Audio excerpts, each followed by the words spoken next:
To understand the geometry of human hearing, we must look deep inside the petrous part of the temporal bone. This diagram shows the inner ear's orientation relative to the auditory canal and the external ear. The entire labyrinth of the inner ear is built on a strict, continuous two-within-a-tube architecture. A rigid outer shell, known as the bony labyrinth, encases a delicate suspended inner network called the membranous labyrinth. These two networks are isolated by different fluid matrices. The space between the bone and the membrane is filled with perilymph, while the interior of the membranous network is strictly partitioned and filled with endolymph.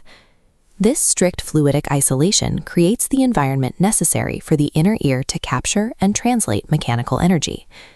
At the anterior portion of the labyrinth sits the cochlea. Its prominent feature is a dense snail shell spiral geometry that pulses with incoming vibrations.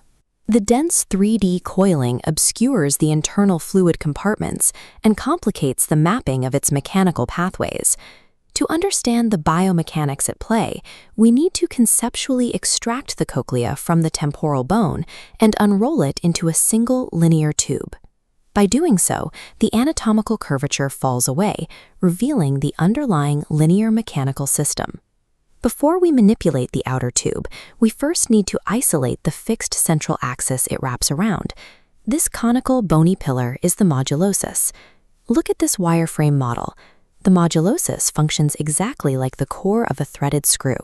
That spiraling thread is the osseous spiral lamina, a thin, bony shelf that projects laterally outward from the central pillar.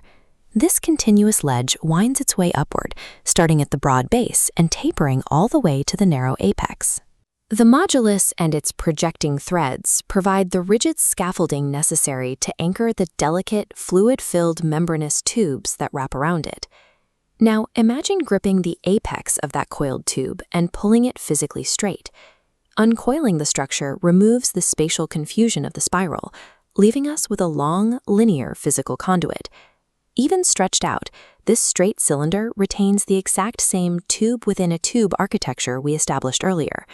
By temporarily eliminating the anatomical curvature, the complex organ is reduced to a readable hydraulic pipe. This animated cross-section reveals its internal divisions. The inward projection of the bony shelf connects to the basilar membrane, with Reisner's membrane slanting above. These divide the cylinder into stacked chambers. The top, scala vestibuli, and bottom, scala tympani, are filled with perilymph. Wedged between them is the scala media. This is the isolated membranous labyrinth, filled exclusively with endolymph. The osseous spiral lamina and the basilar membrane work together to form the floor of this middle chamber, while Reisner's membrane acts as its slanted ceiling. 3 distinct parallel fluid tracks run the entire length of the structure. Inside the scala media rests the primary sensory receptor for hearing, the organ of Corti, which sits directly on the basilar membrane floor. As sound displaces the fluids, hair cells within the organ of Corti trigger sensory nerve fibers, which project inward toward the central axis. Look closely at this diagram. These nerve fibers thread through tiny canals within the solid bony shelf. They aggregate at the spiral ganglion, securely housed within the modulus's bony core, before descending the vertical axis to exit the base as the auditory nerve. The cochlea's architecture manages fluid dynamics while simultaneously routing thousands of delicate sensory wires into a single, protected central hub. Let's look at the entire unrolled cylinder to trace a mechanical vibration from input to output. In this diagram of the fluid tracks, the mechanical pulse enters at the oval window, driven by the stapes bone at the base of the scala vestibuli. The wave travels down the perilymph of the top track. It presses downward across the scala media, displacing the isolated endolymph and triggering the organ of Corti.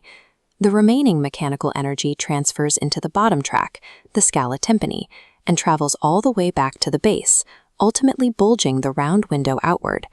Cranial fluids are entirely incompressible. Because the fluid cannot be squeezed into a smaller volume, the mechanical energy requires an escape route, making the round window a vital pressure relief valve for the whole system. With the mechanical loop mapped out, watch as the straight tube recoils around its central axis, returning to its true anatomical form. Notice how this spiral arrangement naturally positions both the input and output windows at the exact same basal location, perfectly aligning with the middle ear. The inner ear is a masterpiece of spatial packaging, an ordered, continuous fluid loop